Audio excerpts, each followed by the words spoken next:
नमस्कार। मैं हूँ गार्गी विद्यांत और आज आपको सुना रही हूँ मनीष यादव की लिखी एक कहानी। बचपन में 10वीं तक की पढ़ाई मैंने अपने गांव से दूर चाचा जी के पास रहकर की थी।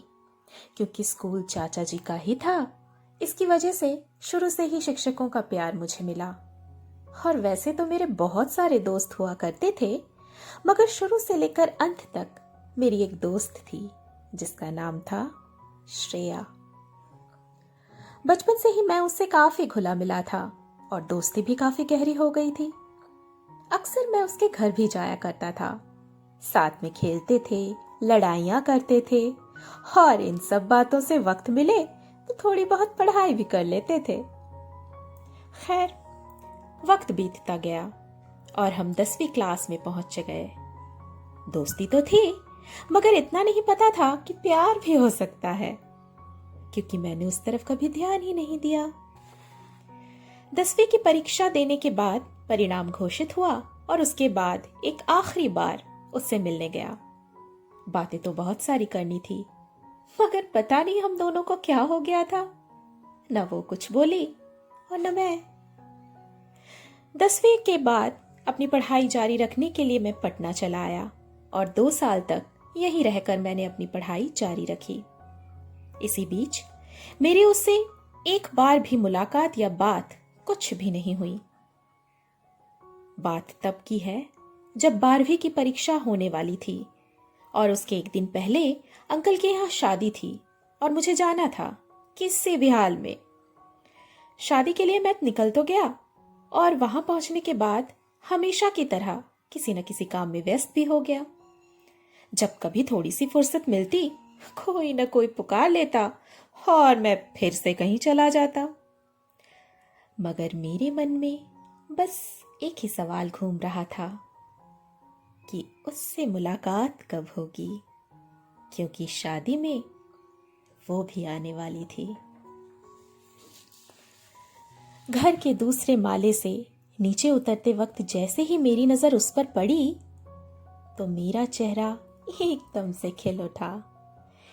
इतने सालों के बाद उसे देखकर मुझे ऐसा महसूस हो रहा था जैसे आपको कोई वैसी खोई चीज मिल जाए जिसके मिलने की आस आपने छोड़ दी हो। फिर मैंने जैसे ही उससे बात करना चाहा, किसी ने फिर पुकार लिया और मुझे जाना पड़ गया। खैर, आंखों ही आंखों में तो बातें हो ही गई थी, मगर इंतजार था उससे आराम से बैठकर बातें करने की, अपने दिल की हर वो बात बतलाने की जो मैं पिछले 2 साल से अपने मन में लिए बैठा था। फिर मैं बाजार से जैसे ही वापस घर आया, रात हो चुकी थी।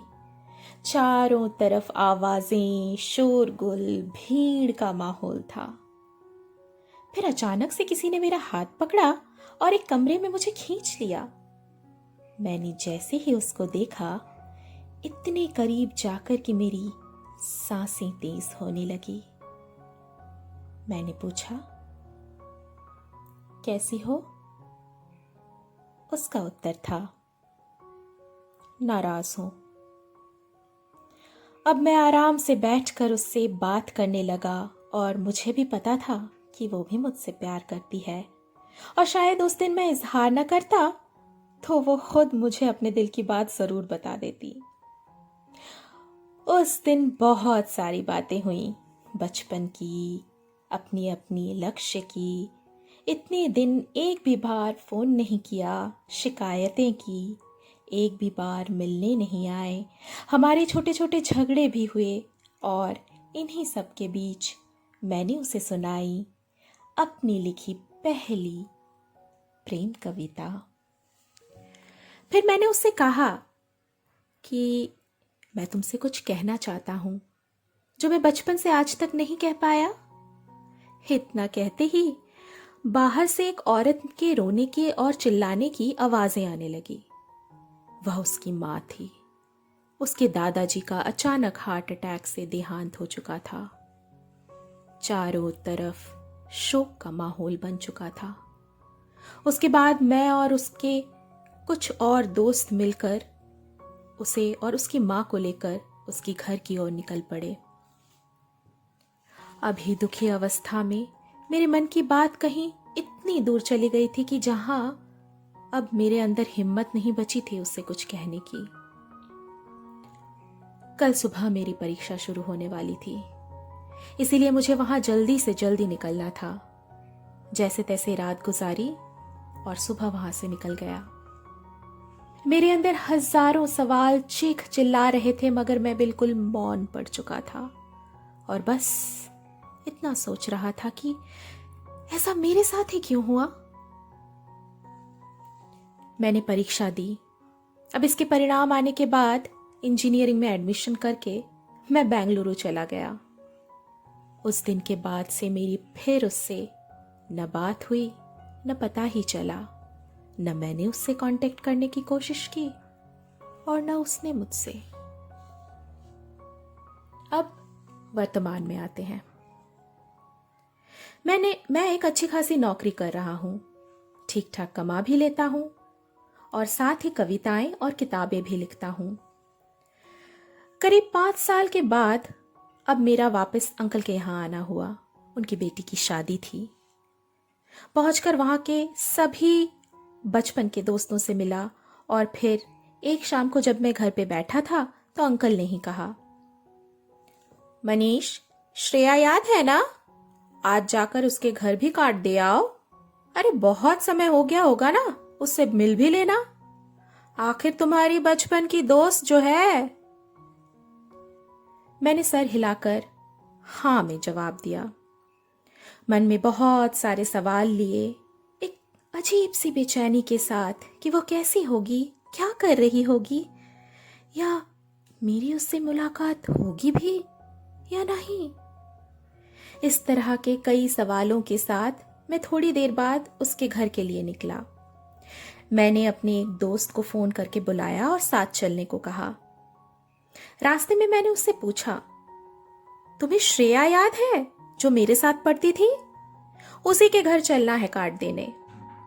अभी वो घर पर रहती या कहीं और पढ़ाई वढ़ाई कर रही है? तुम्हें कुछ पता भी है? इतने में उसने मेरी चेहरे की तरफ गौर से देखा और कहा, अरे श्रेया, उसकी तो 3 साल पहले शादी हो गई, तुम्हें नहीं पता? यह सुनकर जैसे मेरे अंदर के इंसान ने दम तोड़ दिया हो। मुझ में हिम्मत खत्म सी होने लगी, जैसे आंखों में आंसू आने को हो, मगर मैंने रिएक्ट नहीं किया। उसके घर पहुंचा, दरवाजे की घंटी बजाई। उसकी मां ने दरवाजा खोला।